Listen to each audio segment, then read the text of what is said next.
નમસ્કાર દર્શક મિત્રો, કરંટ ટોપિકમાં હું પીનલ આપ સૌનું સ્વાગત કરું છું। કરંટ ટોપિકમાં આજે વાત કરી રહ્યા છે એમ તો વડાપ્રધાન નરેન્દ્ર મોદીના સંબોધનની, પણ ક્યાં કહી શકાય છે કે હવે આ સંબોધનો અને ગુજરાતની વધતી મુલાકાતોથી હવે 2024ની લોકસભાની ચૂંટણીનું રણસિંગો ફૂંકાઈ ગયું છે। વડાપ્રધાન નરેન્દ્ર મોદીએ તેની શરૂઆત કરી દીધી છે તેવું કહી શકાય છે કે જે રીતે ઉત્તર ગુજરાતમાં વડાપ્રધાન નરેન્દ્ર મોદીએ મુલાકાત કરી અને ઉત્તર ગુજરાતના વિકાસના કાર્યોની વાત કરવામાં આવી અને ત્યારબાદ આજે રાષ્ટ્રીય એકતા દિવસની ઉજવણીના ભાગરૂપે વડાપ્રધાન નરેન્દ્ર મોદીએ કેવડિયા કોલોની ખાતેથી જે સંબોધન કર્યું છે ને એમાં તુષ્ટિકરણની વિચારધારા પર જે પ્રહારો કર્યા છે કે જે ખૂબ જ ખતરનાક છે આજના સમયની માટે, તે કહેતા વડાપ્રધાન નરેન્દ્ર મોદીએ ચોક્કસપણે 2024ની ચૂંટણીની તૈયારીઓ કરી દીધી છે તેવું કહી શકાય છે। વડાપ્રધાનના સંબોધનમાં ક્યાંક લોકસભાની ચૂંટણીનો સુર છલકાયો છે। જે પ્રકારે તેમણે ગઈકાલે પણ વાત કરવામાં આવે અને અત્યારે પણ સંબોધનની વાત કરવામાં આવે તો ક્યાંક વિરોધ પક્ષ પર પ્રહારો કરતા તેઓ જોવા મળ્યા અને એની સાથે જ ભાજપનું ગઢ ગણાતા એવા મહેસાણાની વાત કરીએ તો ત્યારે પણ એ ગઢને પણ ફરી એક વખત કાયમ રાખવા માટે ત્યાંના વિકાસની વાતો કરતા જોવા મળ્યા। તો આજે તુષ્ટિકરણની વિચારધારા ખૂબ જ ઘાતક છે તેવું કહેતા જોવા મળ્યા। વિકાસમાં સૌથી મોટો અવરોધ છે તુષ્ટિકરણની રાજનીતિ અને એની સાથે જ વડાપ્રધાન નરેન્દ્ર મોદીએ તે કહેતા સૃષ્ટિકરણ કરનારાઓ ક્યારે આતંકવાદ, તેની ભયાનકતા અને ભયંકરતા નથી જોતા તેવું પણ આજે વડાપ્રધાન નરેન્દ્ર મોદી તેમના સંબોધનમાં ઉમેર્યું હતું। આજે સુર તેમનો જોવા મળ્યો છે, તેનાથી ચોક્કસપણે કહી શકાય છે કે બીજા પક્ષો ક્યારે તેની શરૂઆત કરશે નથી ખ્યાલ, પરંતુ વડાપ્રધાન નરેન્દ્ર મોદીએ તેની શરૂઆત કરી દીધી છે। તમામ મુદ્દાઓ પર તેમના સંબોધન પર આજે વાત કરીશું, જેની માટે મારી સાથે જોડાયા છે રાજકીય વિશ્લેષકો ડોક્ટર અજય તિવારી અને પ્રશાંત ગઢવીજી। આ બંનેનું સ્વાગત છે। Welcome to current topic. જી નમસ્કાર। પ્રશાંતભાઈ, કહી શકાય છે 2024ની ચૂંટણીના શ્રી ગણેશ વડાપ્રધાન નરેન્દ્ર મોદીએ તો કરી દીધા છે। હંમેશાથી કોઈ પણ ચૂંટણી નજીક આવતી હોય ત્યારે વડાપ્રધાન નરેન્દ્ર મોદીની ગુજરાતની મુલાકાતો તો વધી જતી હોય છે, ત્યારે તેની શરૂઆત થઈ ગઈ છે અને એની સાથે સાથે આ મુલાકાતોમાં જે ભાષણો છે અને એમાં પણ આજના જે કેવડિયા કોલોનીથી જે તમને સંબોધન કર્યું છે તેની પણ જો વાત કરવામાં આવે કે પછી ઉત્તર ગુજરાતની મુલાકાતના સંબોધનને સાંભળવામાં આવે તો હવે ક્યાંક લાગે છે કે આ એક રાજકીય કાર્યક્રમ છે કે પછી હવે ચૂંટણી રૂપિયા કાર્યક્રમ થતું જોવા મળી રહ્યું છે? પ્રશાંતભાઈ, આમ તો મોદી સાહેબના કોઈ પણ કાર્યક્રમ આપણને ચૂંટણી લક્ષી લાગે કે પછી 26 જાન્યુઆરીએ કિલ્લા ઉપરથી બોલે, 15 ઓગસ્ટે બોલે, એટલે ક્યાંક ને ક્યાંક એ ભાષણ, ચુનાવી ભાષણ બહુ વધારે થઈ જતું હોય છે અને છેલ્લા ઘણા સમયથી આપણે જોતા આવ્યા છીએ। હવે ખાસ કરીને ઇન્ડિયા ગઠબંધન જ્યારથી બન્યું ત્યાર પછી જેટલી પણ રેલી, સભા, એ પછી વિપક્ષની હોય કે સત્તાધારી પક્ષની હોય, એ પ્યોર ચૂંટણી લક્ષી થઈ ગઈ છે અને 2024ને ધ્યાનમાં રાખીને થયું છે। ગુજરાત આમ તો ભાજપનો ગઢ છે અને ગુજરાતમાં લોકસભામાં કોઈ એવી ઇફેક્ટ કોઈ આવવાની નથી કે આવતી પણ નથી, પણ તેમ છતાં નરેન્દ્ર મોદીનો કાર્યક્રમ હોય એટલે સરકારી કાર્યક્રમ હોય કે બીજો હોય, એ ડેફિનેટલી વિપક્ષને કોસવામાં કશું બાકી રાખે નહીં, આપણે સૌએ જોયું છે। અને એ રીતે વિપક્ષ પણ જ્યાં જે વાત કરે એ નરેન્દ્ર મોદીને ટાર્ગેટ કરે છે, એટલે બંને તરફ સામ સામે પ્રહારો એ પોતે કહી આપે છે કે આ 2024ની તૈયારીમાં લોકો લાગી ગયા છે। હવે રહ્યો સવાલ 24ની તૈયારી, તો આને બે પક્ષે જોવું પડે, કારણ કે મોદી સાહેબે લગભગ એક દશક, એક દાયકો પૂરો કર્યો 2014 થી 24। 19 વખતે પણ આપણને એવું હતું કે 5 રાજ્યોના જે ચૂંટણીના પરિણામો છે એની અસર આવશે કે કેમ, અને એના પછી લોકસભા થઈ તો એ 5 રાજ્યોમાં ભાજપને સારી એવી સફળતા લોકસભામાં મળી, મને સરકાર ના બની રાજ્યોમાં, પણ એ વખતે એવું કહેતા ભાઈ 5 વર્ષ ઓછા પડે, 70 વર્ષની ગંદકી સાફ કરવા માટે આ 5 વર્ષ ઓછા છે એટલે અમને હજી બીજા 5 વર્ષ આપો, અને પ્રજાએ આપ્યા। હવે એ 5 આપે એટલે લગભગ એક દશકનું આખું સર્વૈયું જો લઈને બેસીએ અને ઓડિટ કરીએ તો અત્યારે એક્ઝેક્ટલી ક્યાં છે, અને એની સામે ઇન્ડિયા ગઠબંધન। આપણે તૃષ્ટિકરણ ઉપર 2-3 વાર વાત કરી, એટલે જેમ મુસ્લિમ તૃષ્ટિકરણ અને વોટ બેંકની રાજનીતિ કોંગ્રેસ કરે છે, એવું જે ભાજપનું કે નરેન્દ્ર મોદીનું દાવો જે છે એની સામે ભાજપે લઘુમતી સમાજને ભેગો કર્યો અને એના માટે તૃષ્ટિકરણની સામે સંતુષ્ટિકરણ એક શબ્દ આપ્યો છે। અને એ પ્રકારે એ બધા જ લઘુમતી મોરચાના પ્રભારીઓ અને રાજ્યો, દરેક રાજ્યોના અધ્યક્ષ સાથે મીટિંગ કરવાના છે। એ જેપી નડ્ડા સાહેબ એની મીટિંગ ગમે ત્યારે નવેમ્બર 1st વીકમાં લેવાના છે। એટલે તૃષ્ટિકરણ, સંતુષ્ટિકરણ, કાસ્ટની રાજનીતિ, આના વગર રાજકારણ ચાલે નહીં। કોઈ દૂધનું ધોયેલું નથી કે અમે માત્ર એકદમ શુદ્ધ અને સરળ રાજનીતિ કરવા આવ્યા છે। એ ભાજપ હોય કે કોંગ્રેસ હોય, બધાએ ક્યાંક ને ક્યાંક કાસ્ટિઝમ, જ્ઞાતિવાદ, તૃષ્ટિકરણ, કારણ કે જો કોંગ્રેસનું તૃષ્ટિકરણ શું છે એ એસસી એસટી ઓબીસી માઇનોરિટી એટલે કે મુસ્લિમના મતનું, જ્યારે ભાજપનું તૃષ્ટિકરણ શું છે સ્પષ્ટ હિન્દુ અને મુસ્લિમ, કે 80 બનામ 20, 80-20, 80% હિન્દુઓ ભાજપના, 20% મુસ્લિમો કોંગ્રેસના અથવા બીજા કોઈ પક્ષના, યુપી હોય તો સમાજવાદી પાર્ટીના, ત્યાં હોય તો બીઆરએસ ના. એટલે તૃષ્ટિકરણ વગર પણ પ્રશાંતભાઈ, એ તો હિન્દુત્વવાદી જે મુદ્દો છે તે લઈને તો ભાજપ એટલું આગળ આવ્યું છે ને, ખુદીને આપણે આ પ્લેટફોર્મ પર પણ જેની ચર્ચા કરી શકીએ છીએ, જેમાં એવો કોઈ વાંધો નથી અને એવી કોઈ વાત નથી કે ક્યાંક છુપાયેલી હોય, અને એ આપણને પરિણામોમાં પણ જોવા મળતી જ હોય છે હંમેશા. બિલકુલ, એટલે એ જ કહું છું, ભાજપે હિન્દુત્વ ઉપર દસ્તાવેજ કરી નાખ્યો છે કે હિન્દુ એટલે ભાજપ અને ભાજપ એટલે હિન્દુ, અને એટલા માટે સ્પષ્ટ તૃષ્ટિકરણ હિન્દુ મુસ્લિમના વોટનું થયું. જેમ કોંગ્રેસ જે તે વખતે એવું કહેતું આવ્યું, એટલે એમણે તો કોંગ્રેસની મેજર વોટ બેંક હતી એસસી એસટી ઓબીસી માઇનોરિટી, 71% હતું, બરાબર, એમાંથી એ લોકો 50% પણ મેળવી શકતા હતા. તો એ વોટ બેંક માટે આજે માનો કે મુસ્લિમો અત્યારે કોને તરફી છે, તો કોંગ્રેસ એવું કે ભાઈ ભાજપ તો તમારું વિરોધી છે એટલે તમે અમારા છો એમ કરીને બટવારો કરે. બીજા કોઈ આ જ રીતે બીજી કોઈ જ્ઞાતિનો બટવારો કરે છે, એટલે એ અલગ તૃષ્ટિકરણ છે. જ્યારે ભાજપનું મેક્રો લેવલનું તૃષ્ટિકરણ થઈ ગયું છે, હિન્દુ વર્સિસ મુસ્લિમ, એટલે હિન્દુ મુસ્લિમનું તૃષ્ટિકરણ થયું છે. ઓવરઓલ આ ચાલવાનું હજી બી હાલની તારીખમાં બંને પક્ષો, હવે કોંગ્રેસ તો છેલ્લા 10 વર્ષથી લગભગ સેન્ટરમાં કઈ એવા કામ કરી શક્યું નથી પ્રજા માટે કે જે લોકસભાના મુદ્દા લઈને જઈ શકે. ભાજપે માનો કે ઘણા બધા કામ કર્યા છે, તો કામના આધારે મત બેંકની રાજનીતિ કરો કે અમે આટલું આટલું કામ કરીએ, ભાઈ એમના પણ 100 કારણો છે, એમના 10 સારા છે, 10 નેગેટિવ પાસા પણ છે. માનો કે મોંઘવારી, બેરોજગારી, ભ્રષ્ટાચાર આ એટલા માજા મૂકી છે એક તરફ, અને એની ઉપર આખો દેશ નારાજ થયો છે. આજે જ આપણે જોયું કે ડુંગળીનો ભાવ 70 રૂપિયા કિલો ક્રોસ કરી ચૂક્યું છે, કોઈ કંટ્રોલ નથી. પેટ્રોલનો ભાવ 100 રૂપિયા ક્રોસ કરી ચૂક્યું છે, કોઈ કંટ્રોલ નથી. 10 રૂપિયા પણ ઘટાડી શકીએ એવી પોઝિશનમાં નથી આપણે. મોંઘવારી દરેક વસ્તુની આપણને નડી રહી છે. એની સામે એમના સારા પાસા બી, એમણે ગેસના બાટલાની વાત કરતા હોય, જનધન ખાતાની વાત કરતા હોય, ડીબીટી દરેકના ખાતામાં ડાયરેક્ટ પૈસાની વાત કરતા હોય, તો તમે અને ઇન્ફ્રાસ્ટ્રક્ચરનો વિકાસ તો આંખે ઉડીને વળગે. મને લાગે છે આપણા અજયભાઈ યુપી થી આવતા હશે તો યુપી ની અંદર ઇન્ફ્રાસ્ટ્રક્ચરનો વિકાસ આંખે ઉડીને વળગે. સારામાં સારા હાઈવે, સારામાં સારું રોડ રસ્તા, સારામાં સારું તેનું ઇવન ઇન્ટરનલ ઇન્ફ્રાસ્ટ્રક્ચર. તો તમે એની ઉપર વાત કરો ને કે તમારી માનસિકતા શું છે, તમે શું લઈને આવવા માંગો છો, લોકોને અત્યાર સુધી શું આપ્યું છે જે પહેલા 10 વર્ષ પહેલા નહોતું, અને અત્યારે તમે કંઈક અલગથી આપ્યું છે. બાકી 10 વર્ષ પહેલા તમારી પાસે જે હતું એક્ઝિસ્ટિંગ, જે કોંગ્રેસે તમને આપીને ગયા હતા, એમાં તમે નવું શું એડ કર્યું છે, એમાં તમે કંઈક ઓવર એમ જેને કહેવાય ને કે અલગ થિંકિંગ થી તમે શું કરી શક્યા છો, એની રાજનીતિ નથી કરતા, અને માત્ર સમાજના બટવારાની વાતો બધી જ બાજુ ચાલી રહ્યું છે. ઇન્ડિયા ગઠબંધન પણ એનો જ એક ભાગ છે કે મોદી હશે ત્યાં સુધી આપણો કોઈનો મેળ નહીં પડે, એટલે મોદીને પાડો, મોદીને હરાવો, એના માટે આપણે બધા ભેગા થઈ જઈએ. પણ ભેગા થઈને કરશો શું? એમ તમે આપણે ભેગા થઈને શું ગેટ ટુગેધર કરવી છે? ભેગા થઈને દેશ માટે શું કરશો? દેશની જનતા માટે તમે નવું શું લઈને આવશો જે આ 10 વર્ષમાં કદાચ જનતા પીડાઈ હશે? મને લાગે છે થોડું વધારે બોલે આપણે અજયભાઈને બી સાંભળીએ, બીજા સ્પેલમાં આનાથી વધારે હું ચર્ચા કરીશ. જી અજયભાઈ, डिवाइड एंड रूल कही शकाय तुष्टिकरणनी राजनीति, भागला पाड़ो ने राज करो, मतलब ये कह सकते हैं कि आपने डिवाइड एंड रूल, ये उसी की ये एक परिभाषा है, हम ये कह सकते हैं, और जिसे खुद बड़ा प्रधान नरेंद्र मोदी कह रहे हैं कि ये विकास का सबसे बड़ा अवरोध रूप है. लेकिन क्या भाजपा में हम ये नहीं देख रहे? क्या अभी हम इतने सारे उदाहरण हमारे सामने नहीं देखे जा रहे हैं कि जहां तुष्टिकरण की राजनीति देखने मिल रही हो? जी, सबसे पहले तो मैं आपके चैनल के माध्यम से आपके चैनल को देखने वाले लोगों को सादर प्रणाम करता हूं. आपको भी प्रणाम करते हुए, अपने प्रशांत भाई की बातों से सहमत होते हुए इनको प्रणाम करता हूं. और आज जिस तरह से नरेंद्र मोदी जी प्रधानमंत्री, हमारे देश के प्रधानमंत्री, जो बड़ा तेजस्वी प्रधानमंत्री हैं, जिन्होंने भारत देश का नाम बहुत ऊंचाइयों पर ले जाने का काम किया है, और बड़े सूझबूझ के साथ उन्होंने G20 में भी G21 करने का प्रयास किया, या बहुत से ऐसे काम किए जिससे कि उनका नाम लोकप्रियता में सर्वश्रेष्ठ हो गया. लेकिन इस बात की चिंता नरेंद्र मोदी को आज बहुत सता रही है. आप सोचिए, 2009 के चुनाव में जो उनका हौसला था वो 100% था. 2009 के बाद जब दोबारा 2014 में चुनाव हुआ तो उनका हौसला 80% आ गया था, क्योंकि उनको कहीं ना कहीं चुनाव में दिख रहा था कि जो हमारे अपने जो हमारे नाम पे जिन्होंने इस बार 2014 में चुनाव जीता है, अगर इन्होंने काम नहीं किया तो क्या होगा.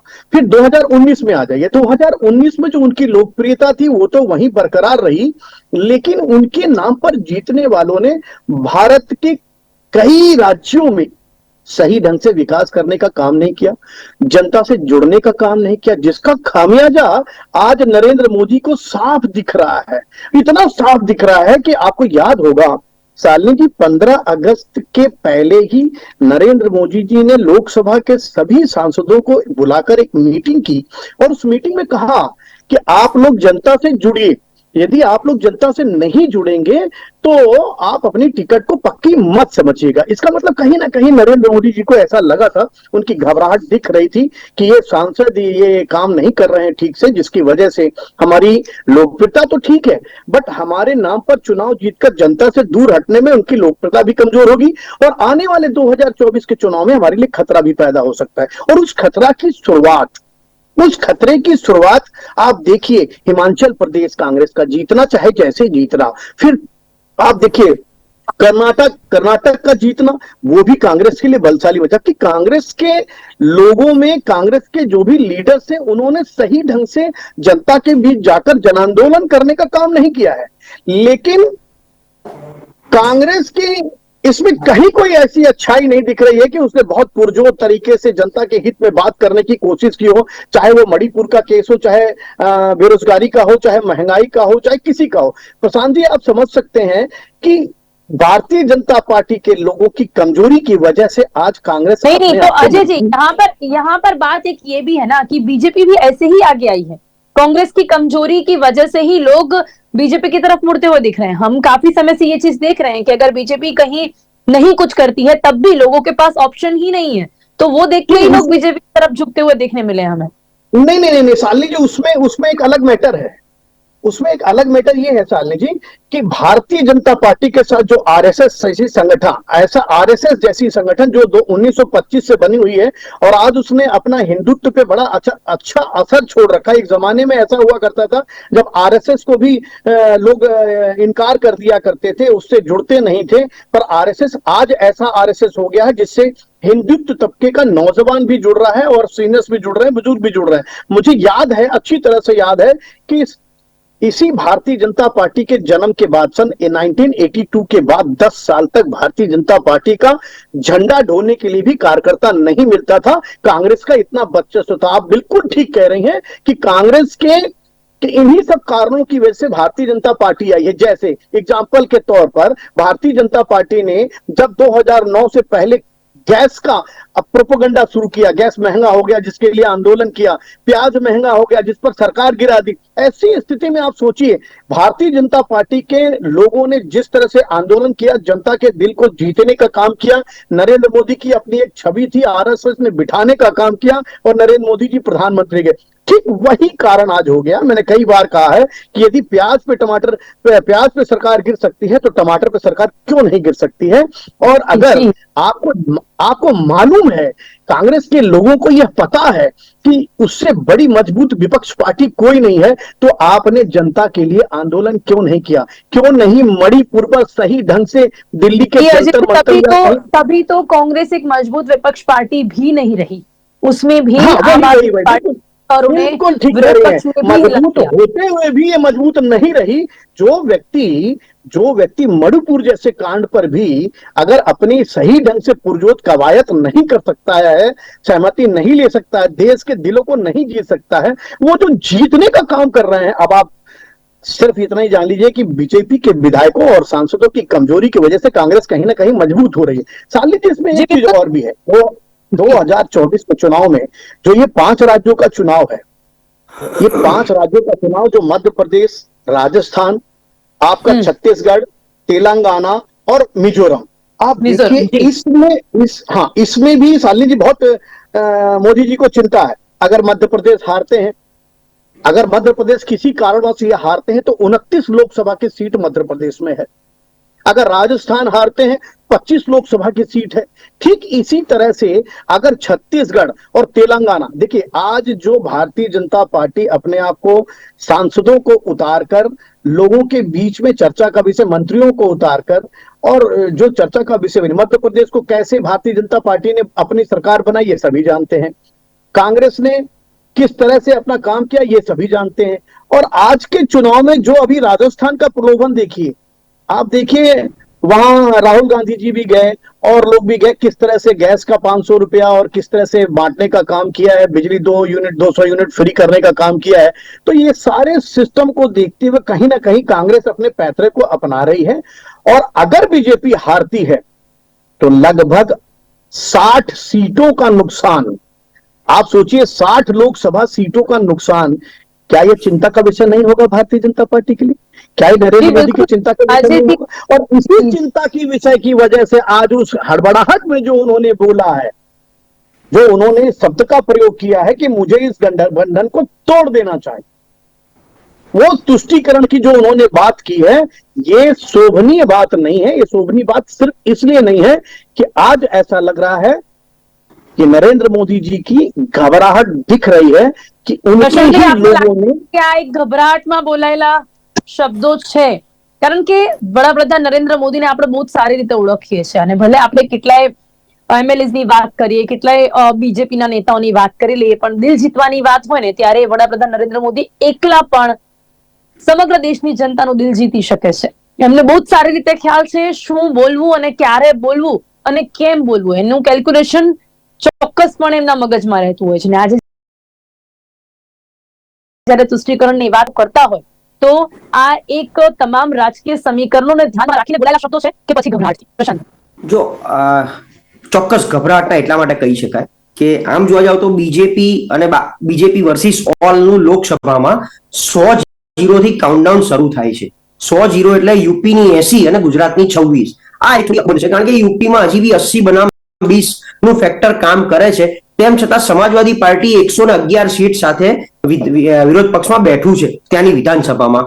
અને ગઠબંધનમાં અત્યારે શું છે, એ ઇન્ડિયા ગઠબંધનના તમામ ઘટક પક્ષો એક માઇન્ડસેટ બનાવીને બેઠા છે કે બધી જ વાતો ઉડશે, આપણા વિશે નેગેટિવ પ્રચાર પણ થશે, પણ આપણે બધા એક રહેવાનું છે ચૂંટણી સુધી. ચૂંટણી પછી રાજ્યોમાં અલગ થઈ અલગ વસ્તુ છે. એટલે એમની એકતા કંઈક વધારે પડતી મજબૂત થઈ ગઈ છે અને એના હિસાબે એની જે રિવર્સ ઇફેક્ટ આવવાની છે બીજા બધા રાજ્યોમાં, ખાસ કરીને આ વખતે રાજસ્થાન, મધ્યપ્રદેશમાં પણ આ અસર દેખાશે, કર્ણાટકમાં પણ આ અસર દેખાવાની છે. એટલે આ જે સરવાળો છે 50 સીટ, 50 કરતા હું તો વધારે માનું છું. એટલે આજની તારીખમાં બીજેપી મોદીના ચહેરા ઉપર, આમ તો બીજેપીને ક્યારે 145 થી વધારે સીટો મળી નહોતી ભૂતકાળમાં, મોદીના ચહેરા ઉપર 282 અને 303 આવી છે. એ મોદીના ચહેરા ઉપર આજે 200 સીટ ઉપર બેઠું છે. દેશવ્યાપી આ વાત કરી રહ્યો છું, લોકસભાનો સર્વેની વાત કરું છું. 200 ની ઉપર બેઠેલું બીજેપી અને આમાં હજી નાનું મોટું વધઘટ થાય તો ક્યાંક ને ક્યાંક એટલું સ્પષ્ટ છે કે ચોખ્ખી સરકાર કોઈની બનતી દેખાતી નથી. ના, આમાં એવું બી નથી કે ઇન્ડિયા ગઠબંધન સરકાર બનાવે છે, પણ બીજેપીને પણ કેક વોકની જેમ આ સરકાર બનતી અત્યારે દેખાતી નથી. અને એટલા માટે તમે જો છેલ્લા થોડા સમયમાં આપણે જુઓ તો એમનું જે મોદી સાહેબનું જે રિએક્શન હોય છે, જે એમના રિપરકેશન્સ આવે છે, આ લોકો ઉપર ઈડી ની વાતો, સીબીઆઈ ની વાતો, ક્યાંક ભાષણો બોલવા, મોદીને મલ્લિકાર્જુન ખડગે રાવણ સાથે સરખાયા તો ઓબાળો મચી ગયો અને એ જ ભાજપે પછી રાહુલ ગાંધીને પણ રાવણ સાથે સરખાયા. એટલે આ બધી એકબીજાની બોખલાહટ છે.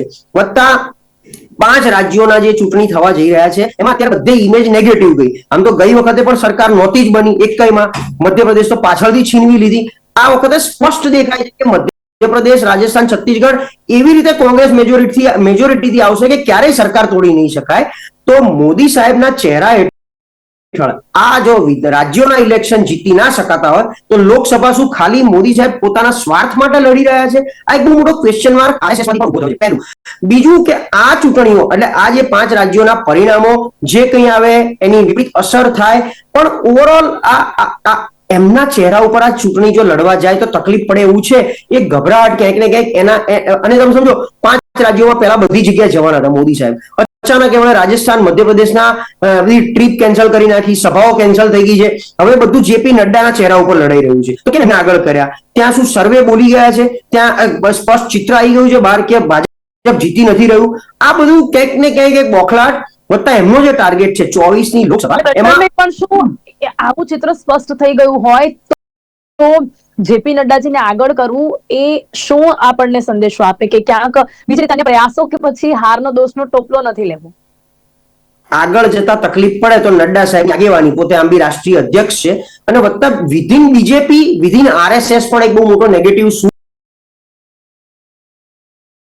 ઉછળી ચૂક્યો છે કે મોદી સાહેબના પેરેલલ જ હતા બધા, વસુંધરા રાજે હોય, શિવરાજસિંહ ચૌહાણ હોય, સિંહ હોય, એ બધા સીએમ જ એક સમયમાં મુખ્યમંત્રી, એ બધાને કોરોના કારણે ખાલી મોદી સાહેબનો ચહેરો આગળ લઈ જવો, અને તેમ છતાં એમની આગેવાનીમાં રાજ્યો જીતી શકાતા નથી. તો ઇવન આરએસએસ માં પણ એક સૂર છેડાયો છે કે આમના ચહેરાને કેવી રીતે આગળ લઈ જવો જો રાજ્યો ના જીતી શકાય તો આ કેટલું યોગ્ય છે.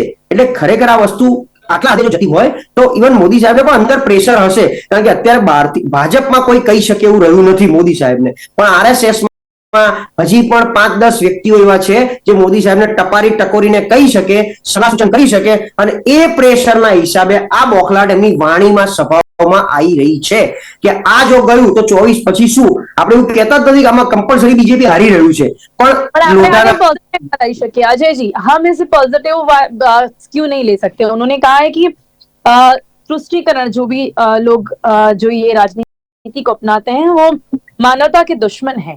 कहीं कहीं मोदी जी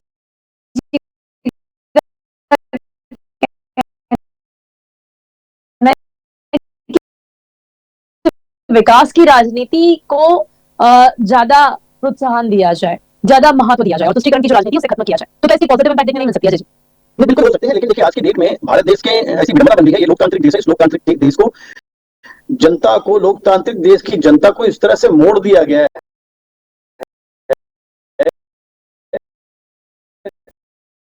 वो मोड़ बड़ा खतरनाक है. आप देखिए आज जो है जाति जनगणना करके किसी भी व्यक्ति विशेष को यह कह देना कि तुम्हारी जाति अधिक है इसलिए तुम्हें ज्यादा सुविधाएं दी जाएंगी, यह सब गलत है. जाति जनगणना जरूरी है, बट जाति जनगणना में यह कह देना कि आपकी जाति की जनसंख्या ज्यादा है इसलिए आपको सुविधा ज्यादा मिलेगी, ये शब्द गलत है. क्यों? क्योंकि वो दिन भूल गए. हम तो हमारे तो, लेकिन अजय जी ऐसे तो ये विरोध पक्ष ही मांग लेकर आया है कि जिसकी जितनी संख्या उतना उसका वर्चस्व होना चाहिए. ये जो मांग एक उठी है उसका भी विरोध करते हुए ही नजर आए हैं मोदी जी.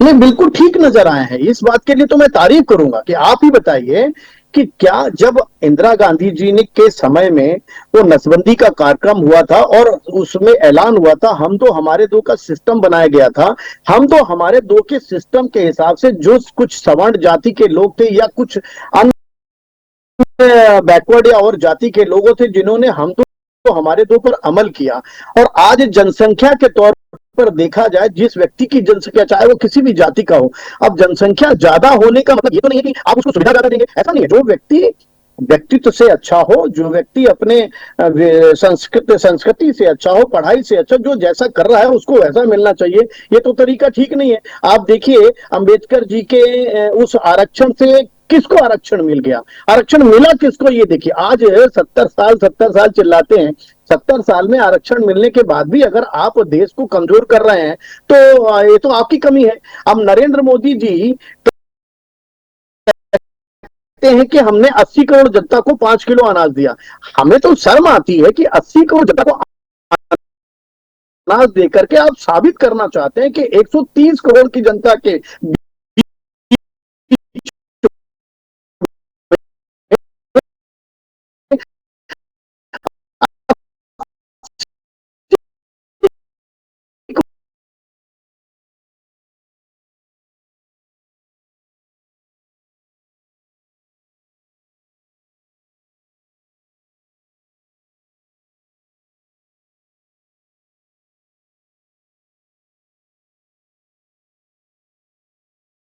की जनता यानी कि आपकी भारत देश में भुखमरी पे है, गरीब है.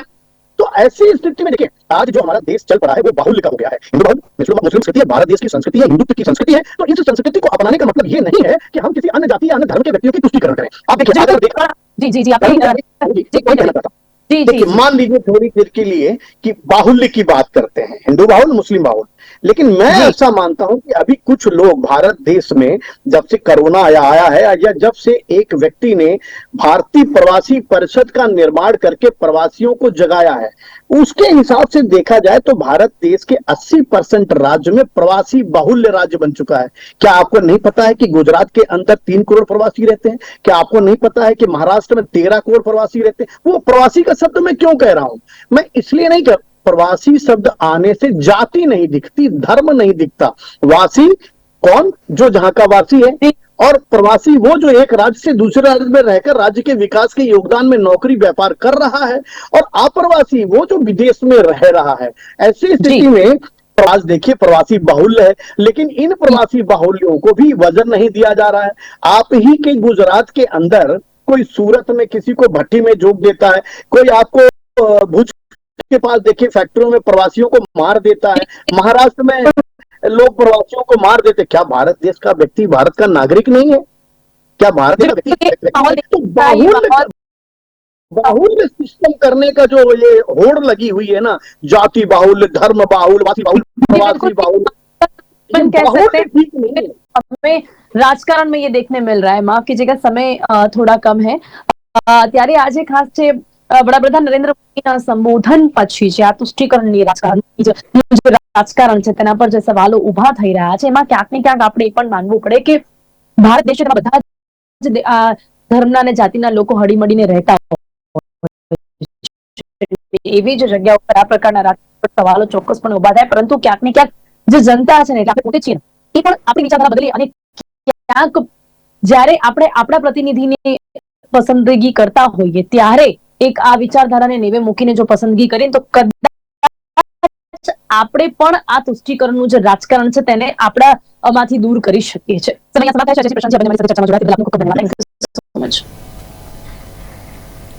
તો ચોક્કસપણે 2024ની ચૂંટણી શ્રી ગણેશ થઈ ગયા છે. વડાપ્રધાન નરેન્દ્ર મોદીના સંબોધનોથી કહી શકાય છે, તેમના ભાષણથી કહી શકાય છે, તેમની મુલાકાતોથી કહી શકાય છે કે હવે આ પ્રકારના આક્ષેપ પ્રત્યાક્ષેપ પ્રહારો અને વિકાસની વાતો થતી રહેશે અને તેના પર ચર્ચા ચોક્કસપણે કરતા રહીશું. કરંટ ટોપિકમાં ત્યારે બસ આટલું જ. ફરીથી મળીશું એક નવા વિષયની સાથે. ત્યાં સુધી રજા આપશો. નમસ્કાર.